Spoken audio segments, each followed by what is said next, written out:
This podcast is sponsored by nobody. Hey everyone, this is Tuesday night. Kristen in A Nightmare on Elm Street 4, the Dream Master, and you're listening to Tommy Throwback Kovac on Splat from the Past.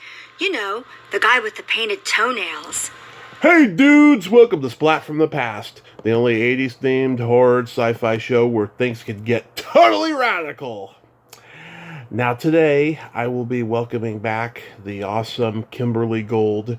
We talked 1 year tomorrow last year.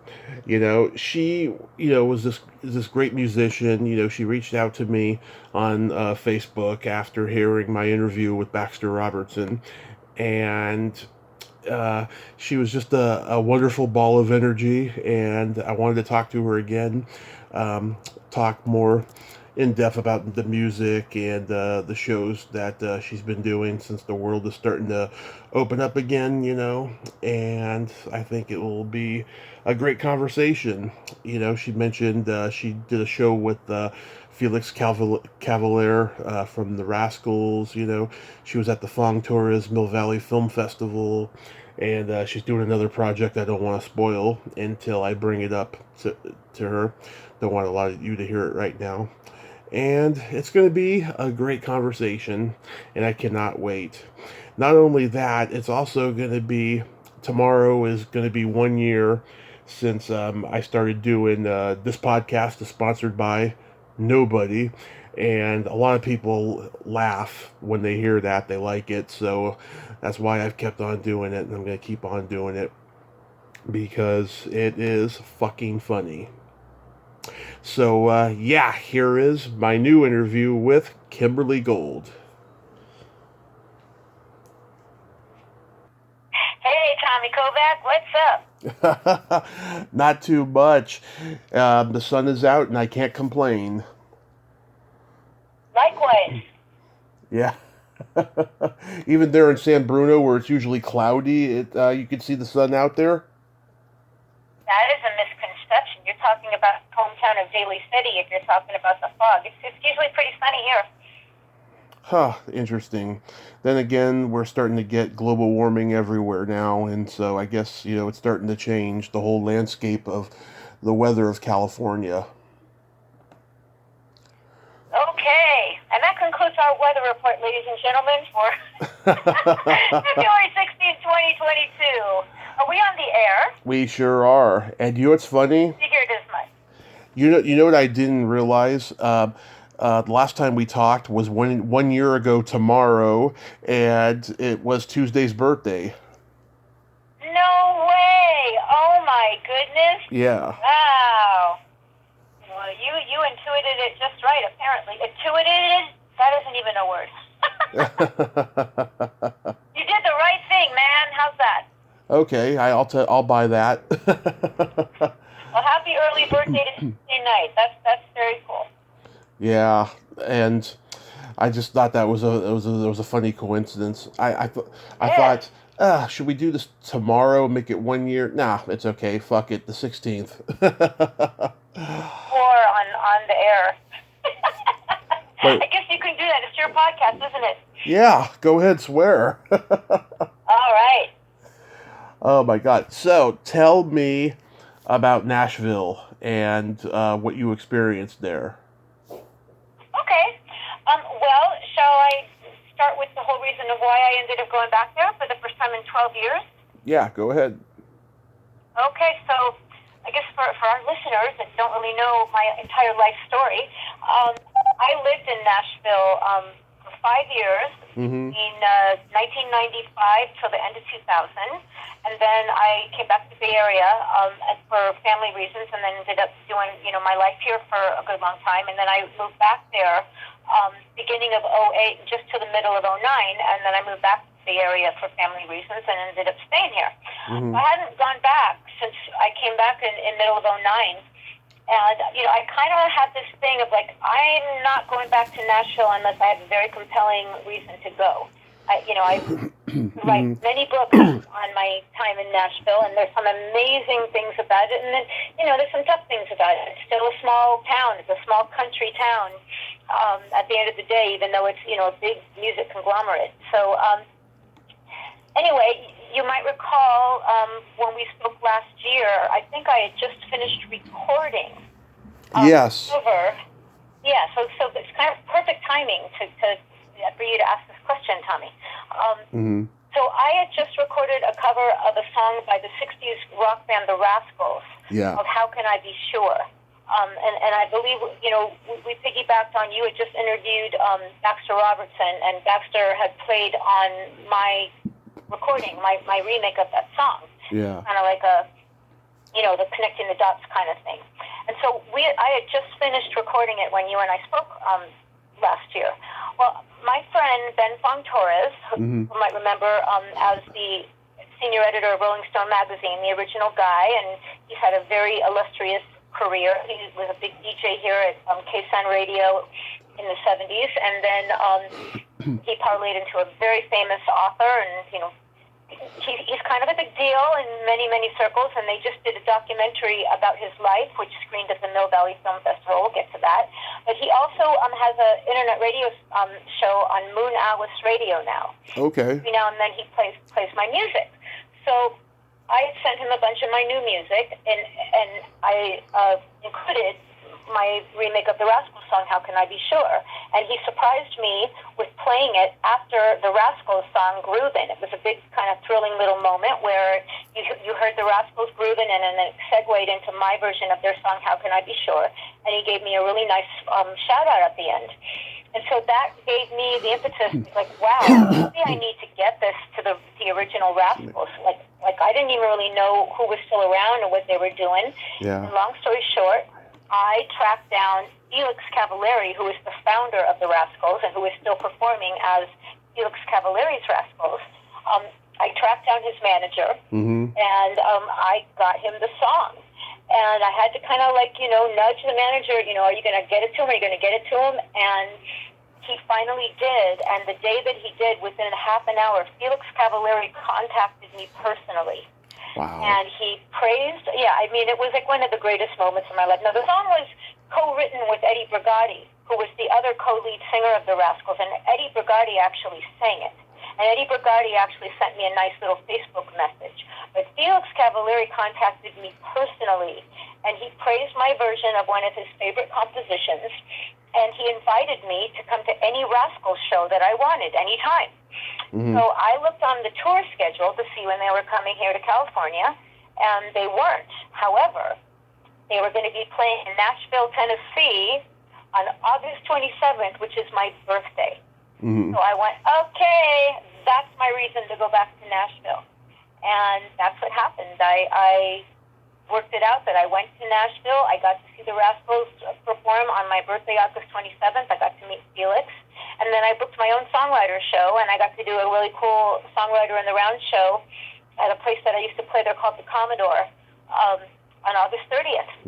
And meanwhile, I reconnected with a lot of friends, and I got to meet new people and got to hit all my old stomping grounds, and I just had a fabulous reunion with my old hometown there. Oh, wow, that is wonderful. Oh, my God. I mean, isn't that great when you're not disappointed by your idol? Yeah, it's really cool because as you and I have discussed this, that doesn't always happen. Yeah. And in this case, Brooks could not have been more gracious, and he kind of stayed in touch with me for a while. We were, emailing back and forth a little bit, and, he was very supportive, and I count this as one of, if I look at the top greatest things that ever happened, there's no greater honor than recording, a classic song by someone of his caliber, and then having him really like your version. So, I have an EP that's going to be coming out later this year, and that's going to be on there, and it's amazing to know I have his blessing. Oh, my God. I am so proud of you, Kimberly. That is awesome. Yeah. Thank you, Tommy. Oh, you know what the coolest thing, not the coolest, but one of the cooler things that happened, two of the members of Felix's current band, the Rascals, two of my old friends from when I lived in Nashville, the drummer, Vinny Santoro, and lead guitar player, Mike Sievers. And I hadn't seen either one of them in 20 years, and I had no idea they were in his band. And I sent them both the song, and they both loved it. I mean, they just loved what we did with the song, and I mean, there's no greater honor than that. You know, when you're playing that song every night of your life with your boss, and you're telling somebody else, hey, we really like your version. So that was cool. Yeah, funny thing is, I heard that the Rascals hate each other. Well, you know, it's one of those stories where I believe that, you know, they had a really bad falling out for a lot of years, and I think they came back together in like 2013 or something, and they went on a tour together, and I don't know the whole backstory, but, you know, I think that they're all, you know, they're okay now, but they're not playing together. They're off doing, the remaining members are doing their own things. Yeah. Was he a gentleman? Oh, he was great. You know, I mean, you know, it's the middle of COVID, so, you know, it wasn't like a full-on meet and greet or whatever, but, you know, the manager, they made sure to give us like a rock star table. We had this beautiful table that was directly facing his Hammond B3. Mm-hmm. You know, he made a point of making us come over and meet me after the show and say hello and give me a hug, and, you know, it was very cool. Oh, that is wonderful. That is so wonderful. What do you eat when you're in Nashville? What do you eat? Yeah, I mean, I can just imagine the food there is just sensational. For me, the food isn't something that I associate with Nashville. We went and had some barbecue one night. We went downtown Nashville. It was Johnny Cash's Bar and Grill place, and that's kind of like known as a big barbecue music place. But yeah, I mean, I went and had Mexican food. You know, I don't really associate Nashville. I'm not a big meat and three person. I don't know if you know what that is. That's like a big staple in like, you know, the country towns. Oh yeah. You know, I'm not a big Southern food person, so I kind of don't really associate food with my Nashville stuff. It must have been pretty difficult for you when you were living there then. No, you just eat what you want. I mean, you know, it's still big. It's, you know, it's still quote unquote a big city. It's still got regular restaurants, and you know, it's not. I guess for someone that doesn't have any conception of the South, you think it's all like the deep South. It's not. It's a normal city like any other place. Fried chicken and dumplings, yeah. Yeah, I don't do any of that. I mean, more power to people that do that, but you know, not my thing, man. Yeah, that's my thing more. So you mentioned the Fong-Torres Bill Valley Film Festival. So what was that like for you? Yeah, so this all kind of happened around the same time. I got the call. So Ben Fong-Torres and I go back 20 years as well. We met at the Mill Valley Film Festival in 2001. I had just embarked upon an entertainment journalism career. I started writing for this little local newspaper called the San Francisco Herald. I remember you mentioning that, yeah. Yeah, so it was something that, you know, I parlayed into an actual real freelance journalism career. I used it to start interviewing celebrities. You know, some of my first interview subjects were Steve Wabel from The Tubes, and I got to interview Paul Rogers from Bad Company, and then I started going to all the Mill Valley Film Festivals, and I got to meet a lot of the directors and the actors, and a lot of amazing experiences through starting writing for this paper.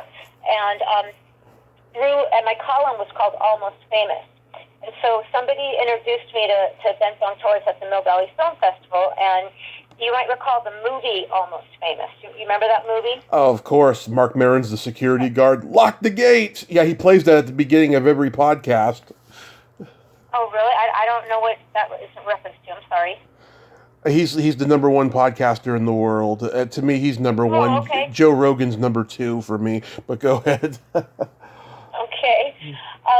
Anyway, so in the movie Almost Famous, there's an actor who literally plays Ben Fong-Torres because it's about Cameron Crowe's career. It's based on his career and right. First writing for Rolling Stone when he was a teenager covering, I think it was Led Zeppelin. So it was kind of a running joke that Almost Famous belonged to Ben.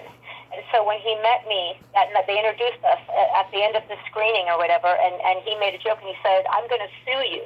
Like, it was a joke. That was our first meeting because he threatened to sue me, and everybody got a big laugh.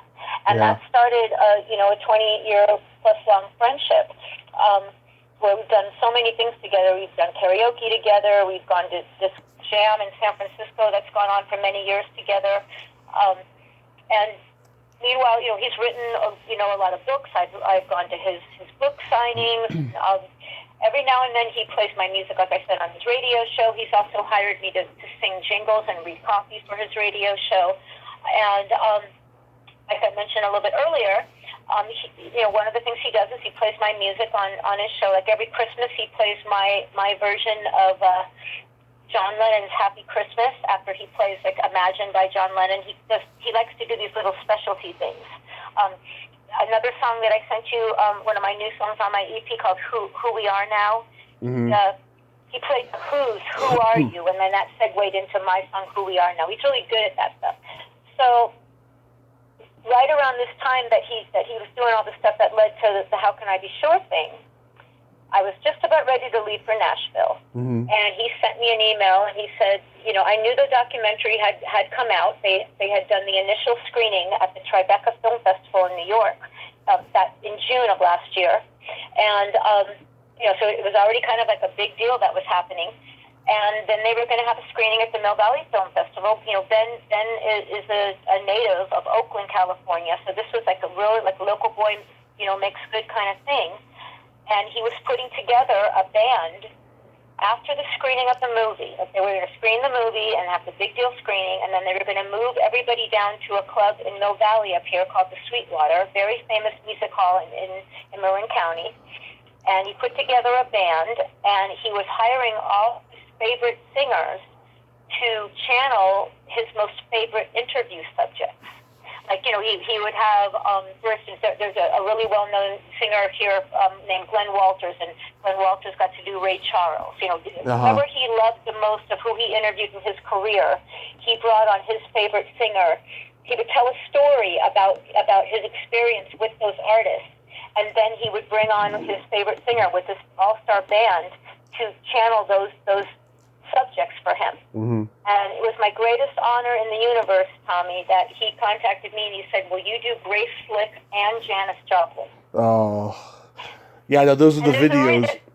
Go ahead. Those are the videos I watched. Yeah, oh my God. Yeah. They were great. Well, there's a method behind the madness, and I'll give you a quick little reason, how I earned my stripes for this, and that's why it was even more rewarding. Okay. Ben has done this crazy thing several years in a row.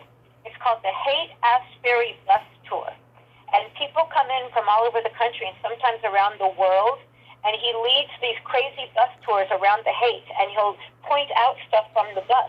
Like he'll go, that's the house that Janis Joplin lived in. And then he would have me on the bus bust out into a Janis Joplin song, like the tracks on the bus.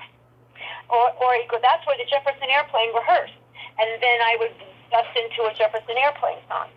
One year, we actually got to get off the bus and go to Amoeba Records, which is a really famous record store on Haight Street. And I got to perform there live.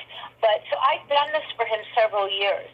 So when he was putting together, who he wanted, to do this, it was I would like to think, I guess I'm right about this. It was kind of a no-brainer that, I'm going to get Kimberly Gold because this is what she does. This is what she does for me already. So that was right before I went to Nashville that I got the call.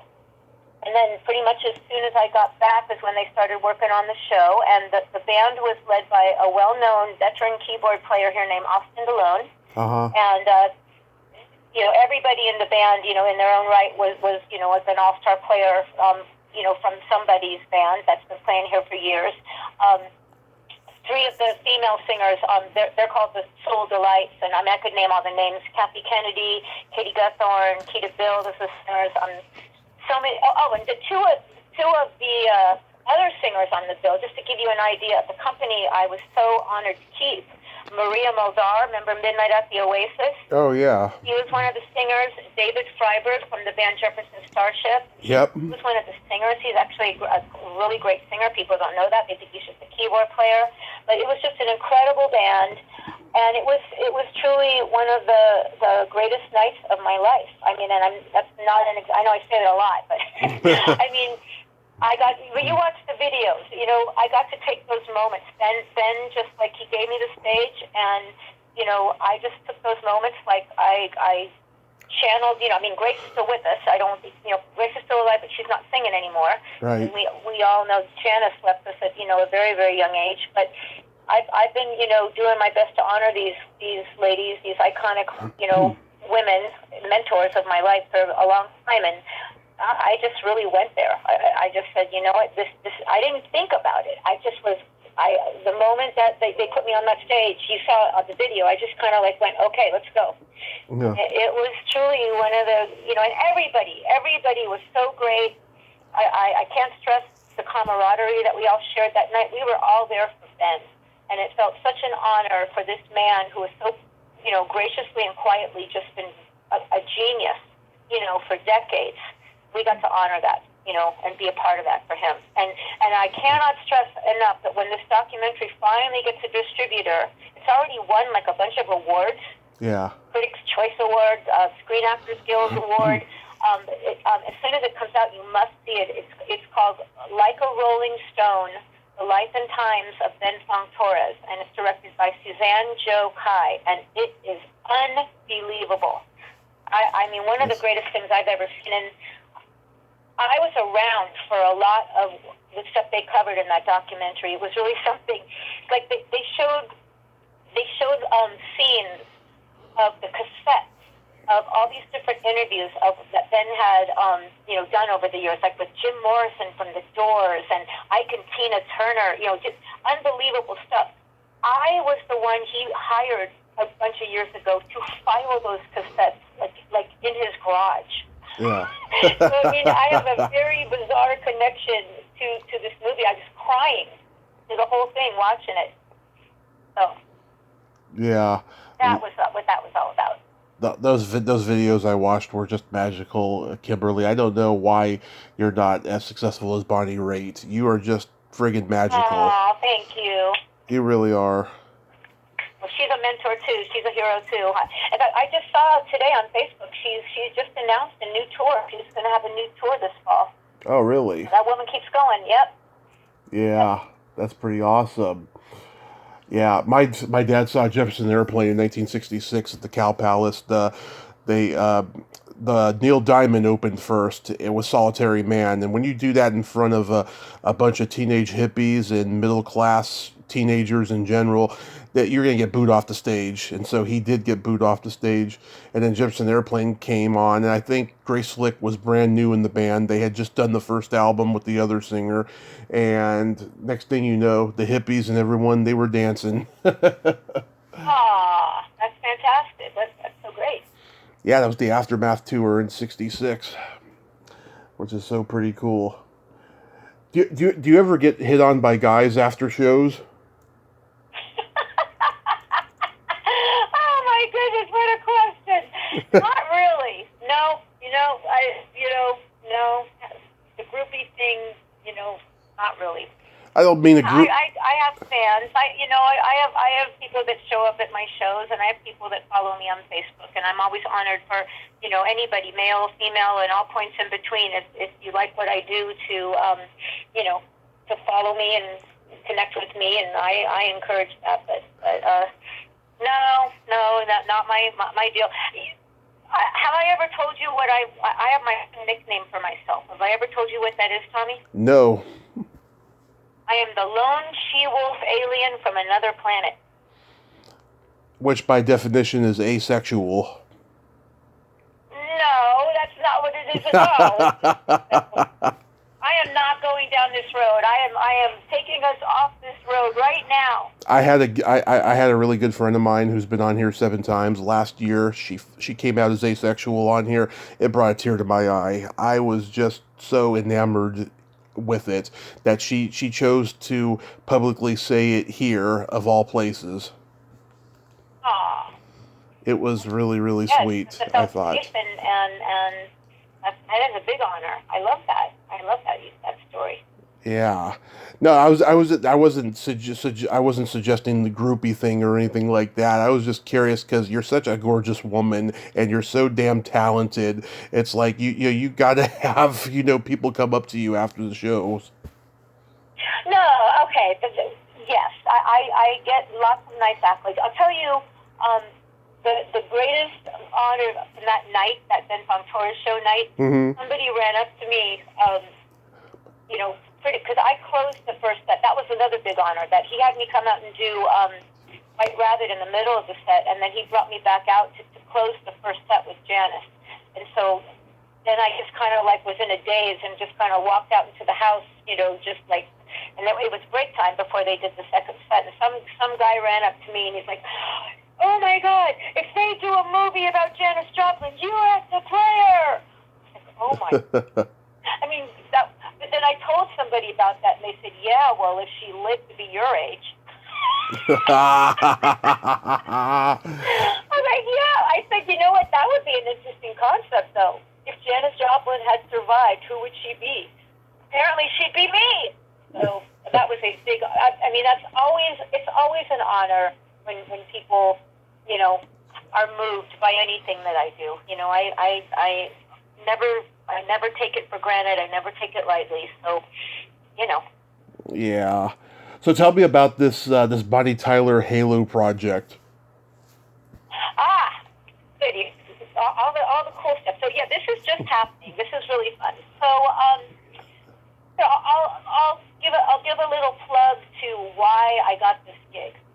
Okay. I was a member for a quick minute in a Frank Zappa tribute orchestra band. I didn't stick it out very long because it was just too much of a time commitment. I just didn't have the bandwidth to keep it going. I got hired as a background singer.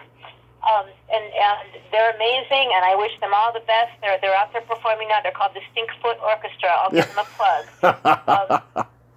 Love it. And they've got one of the original members of Frank Zappa's band, Napoleon Murphy Brock, is one of Frank Zappa's original singers. Is in the band when they do shows, and yeah, I mean, it was a lot of fun. It was just way too much of a commitment for me to do with everything else that I've got going on. But the reason why I'm bringing it up is the bass player of the band is a guy named Joey Fabian. Joey Fabian, I truly believe, is the greatest Zappa fan to ever walk the face of the earth. Yeah. He lives for Zappa, and this was his dream band. But I've known Joey for the better part of last year into now, because he had done a Zappa parody. It was kind of like an anti-Trump song, and it was he took a Zappa song and made it into an anti-Trump song. It was very funny. Yeah. It was kind of my first connection with him, because Baxter had played on it, and my music partner, Rich Armstrong, had played on it, and that's how I met Joey. So anyways, Joey had recently posted on Facebook that he was looking for a Bonnie Tyler sound-alike for this music project he was doing. And, I guess it just didn't, come to mind that, he didn't really know everything that I do as well as, maybe other people. And so my music partner, Rich Armstrong, immediately jumped on there and said, "Kimberly Gold can do this in her sleep, especially with a couple shots of tequila." I saw that and I just went, "Oh my God." So I sent Joey the video of me doing Janis that you saw. Yeah. And he sent it to the producer. He said, "Okay, you're in." So that's all I had to do. And then I got to find out what this was for. And so what this is for, it's this guy named Eric Tracy, and he's a young indie filmmaker, up-and-coming indie filmmaker. And he's also a huge fan of the video game Halo. Yeah. I'm not a video game person, per se, but when they sent me the lyrics, because it's a remake of the Bonnie Tyler song "Holding Out for a Hero," and they want, the exact arrangement, exactly note for note, pretty much of what she did. You can't improve upon what she did. I mean, everything about that song to me is like perfection. So I was glad that they were keeping it, like that. But they changed it to it's called "Holding Out for a Spartan." Yeah. The lyrics. I mean, I didn't know anything about it yet. I just read the lyrics and I said, okay, this is either going to be for a military thing or it's going to be for a sports thing, but I think this is a video game.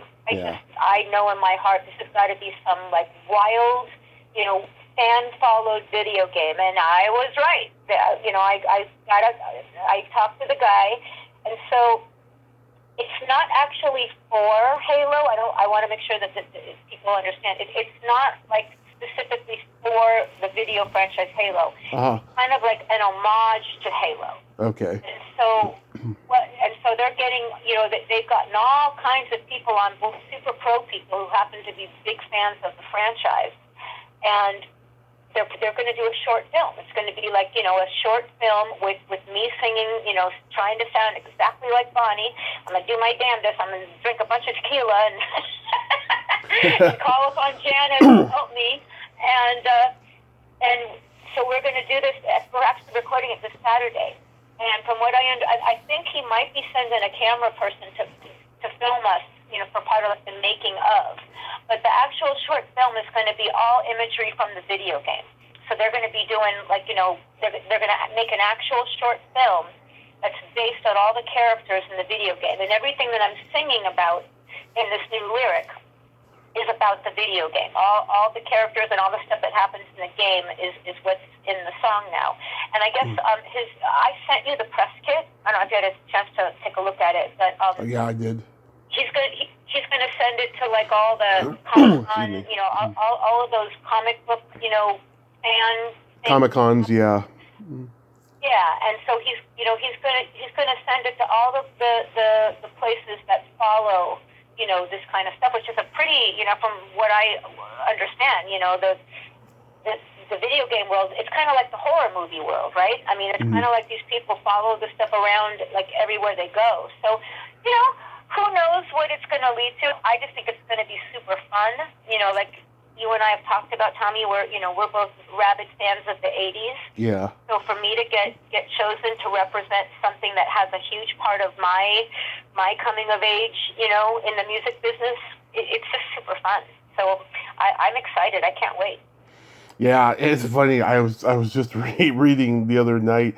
Jim Steinman wrote "Holding Out for a Hero," and I listened to it again. Oh, yeah, that's right. Jim, yeah. To pay tribute to Jim Steinman.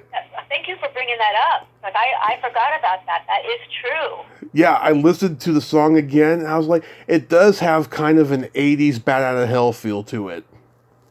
Oh, totally does. Now that you say that, I'm so glad you brought that up.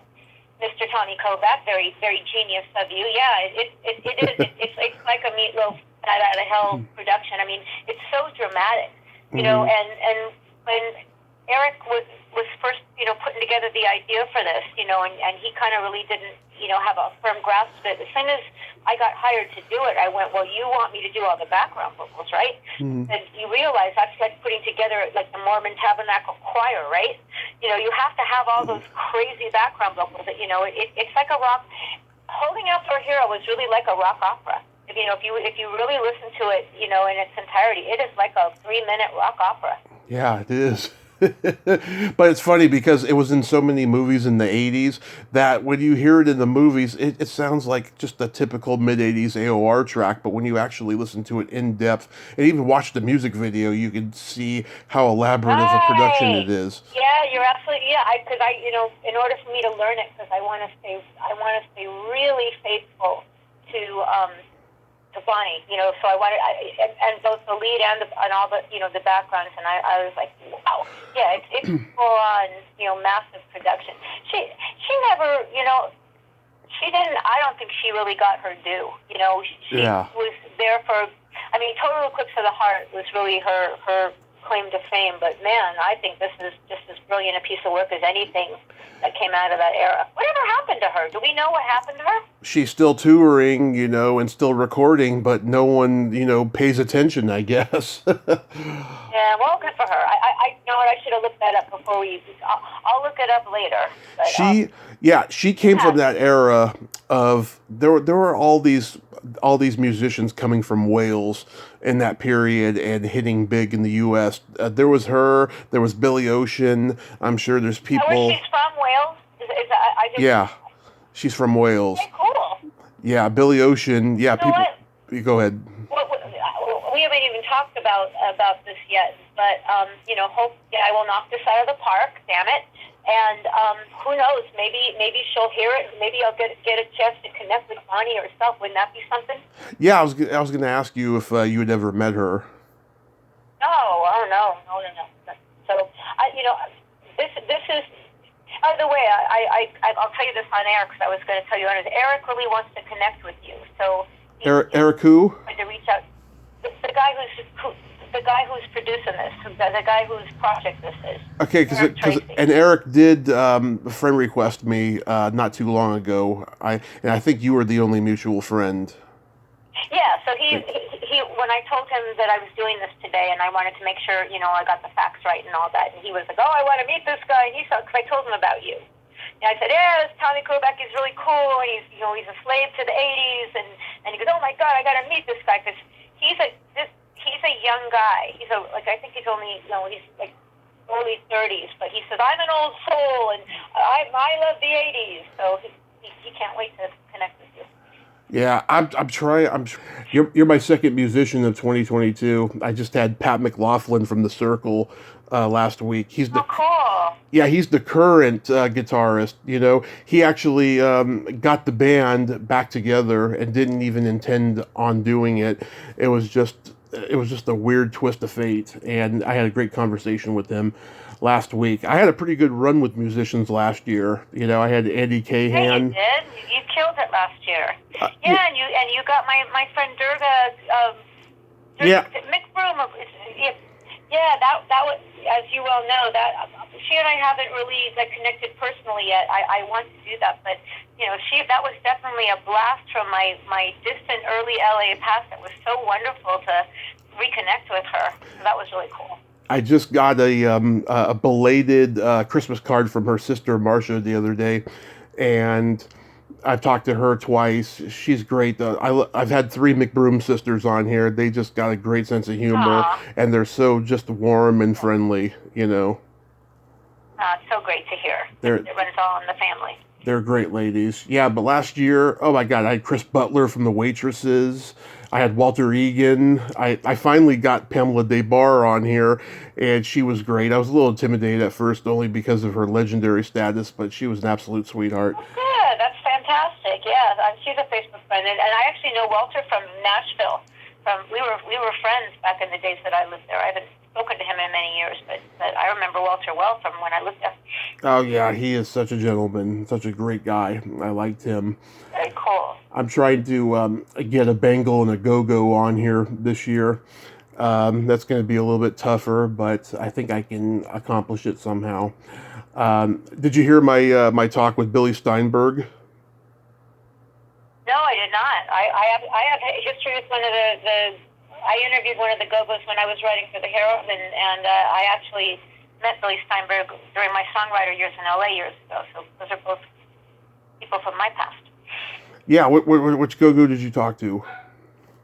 Happy Valentine. She was absolutely wonderful. We interviewed her the week that this was back in, I guess, 2001. I'll send you a link to the interview, but she was great. It was an in-person interview in a record store, and she sat and talked to us for a good long time, and she was really, really cool. Yeah, I talked. Oh no, I didn't talk. I said I reached out to her. I reached out to Jane Weedland, and I reached out to Gina Schock. And I may be able to get Gina Schock. She's been doing a lot of interviews lately, and she seems to be a person who likes to talk a lot. So hopefully, I'll get her at least. Yeah, that'd be great. Especially after their big Rock and Roll Hall of Fame induction. That was really something. Yeah, and I hope that will lead to getting the Bengals into the Rock and Roll Hall of Fame. They are long overdue. They belong there too, 100%. I couldn't agree more. I love them. They're my favorite of the two bands, the most. I love them both. That's a whole other conversation. So. We could have a whole Bengals versus Go-Go's conversation, and I think they're both very valid for the different things that they did. And they're both incredible, women and musicians and artists and songwriters. So there you go. Absolutely. Do you know Pleasant Gaiman? I don't. Oh wait, that name sounds really familiar. Something to do with the LA Weekly, right? Yes, she did write.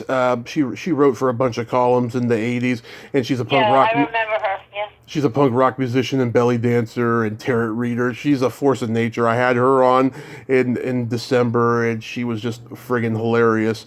She said, she went to some event one time when she was like 20, and she was handed a joint, and then she looked at who handed the joint. It was Tony Curtis. Oh, wow. That's how small Hollywood was back in those days. Yep. So shall we wrap it up? Shall we kind of wrap up with the latest thing that's going on? And do you have anything else you wanted to talk to me about? I was curious to know if you've given any thought about what you mentioned last time about someone told you should start a podcast. Oh, no, I have not gone any farther on that. But there's a friend of mine that I talk to like all the time that I was actually in a band with and in a relationship with in the early '80s in LA, and we always say we need to start a joint podcast together because our conversations are so hilarious. But no, I haven't. You still think that I should, huh? I still think you should. Yeah, I mean, you got so many great stories here, and you know a lot of people. I think it would be great for you. Well, something to think about down the line. I'm just, with COVID, we haven't talked about this, but I mean, it's been a crazy year of trying to keep my work going. Like I still, play music as full time as possible for retirement communities and hospitals, and I'm in my 10th year of doing that. It's been challenging to keep that going with all the the Omicron variant coming down the pike, and constant shutdowns and quarantines, and so I'm still trying to pound the pavement to make that happen. I still had a great holiday season. I managed to pull together 27 gigs in December, which was nice. Neat. In the middle of COVID, yeah, but and I've been doing some full band gigs, one-offs here and there. I lead different bands for different events and occasions and stuff, and so I'm just trying to keep my live music going. And then the one thing that we didn't talk about yet is that I've been working with this amazing producer here named Jimmy Goings. Oh, you did mention his name last time. I was curious to know if that song you were talking about recording was that the one produced by him. Yeah, both of the songs that I sent you are produced by him. The Rascals cover is produced by him. Who We Are Now, which was a music video last year, a live music video that I sent you that was debuted on musicandplace.org. Check it out, musicandplace.org. So my original song, Who We Are Now, and a studio version of that. And then there's two more songs that we've already recorded that are ready to go, and we're in the process of writing one more. And we're going to put out a 5-song EP this year. Nice. Have you like recorded any physical like CDs that you sell after the shows or anything? Yeah, I have one from a bunch of years ago called Sycamore Street. You can find it on all the platforms, iTunes and Spotify and everything. It's up on all of them. It's called Sycamore Street. That's the title track of the CD. So you can definitely find that out there. But this will be my first physical product putting out in a very long time, so I'm excited. We have a show coming up, a joint show actually, Jimmy and I, because he's a great singer-songwriter, artist in his own right. He has a very storied past himself. He had a band called Salsa Esmeralda that toured around the world in like the late 70s, and he took a big break to kind of just do the family thing, and he's started up again over the years. So we are going to be doing a kind of a Nashville-style songwriter show. We're splitting the bill, and that's going to be at a place in Berkeley called the Monkey House. The Monkey House. That show, I know. It's a really cool theater. I've never played it before. I'm excited to play there. That's going to be on April 24th. April 24th, we're going to split the bill on that. I used to go to a bar in Palo Alto called Antonio's Nut House. I just found out that they closed. They closed a little bit just before COVID, and then they closed completely recently. I was kind of sad about that. But the Monkey House, that's a good name. Yeah. You want to? Yeah. So if anybody local is listening and they want to come out, that's coming up on April 24th, and more recently, this month. February 25th, Friday, February 25th, I'm doing a duo show with my music partner, Rich Armstrong. We'll be playing at the Bay Club at Redwood Shores. Nice. I missed the Redwood Shores. I was thinking about the shores the other day. I used to go out there all the time. I lived pretty close in San Carlos, in walking distance. I used to go all the way out there, over to Nob Hill. Cool. Nob Hill. Nob Hill's in San Francisco. Not Nob Hill, the grocery store. Oh, I don't know where that is. Sorry. Yeah, that's in their little strip mall over there. So, do you want to do an encore of the Happy Birthday to Tuesday? Oh my God, did we do that last year? We did, didn't we? Yeah. Just sing it? Like, just come out and sing it? Oh, what did we do? Like, I don't even remember what we did. Here, you know what I'll do? Huh. Here. Let's see if this will be any good. You ready? Yeah. Here, now, I'll just do this. You say it's your birthday. Love it. It's my birthday too, yeah. You say it's your birthday. We're gonna have a good time. We're glad it's your birthday. Happy birthday to you. Oh. Happy birthday, Kimberly. Oh, love that. That's so awesome. She's I good. did not plan to do that, but you inspired me. All right, Tommy, Oh. this was a lot of fun. Thank you so much for having me. Hey, you have yourself a great day, Kimberly, and please stay safe and keep on rocking.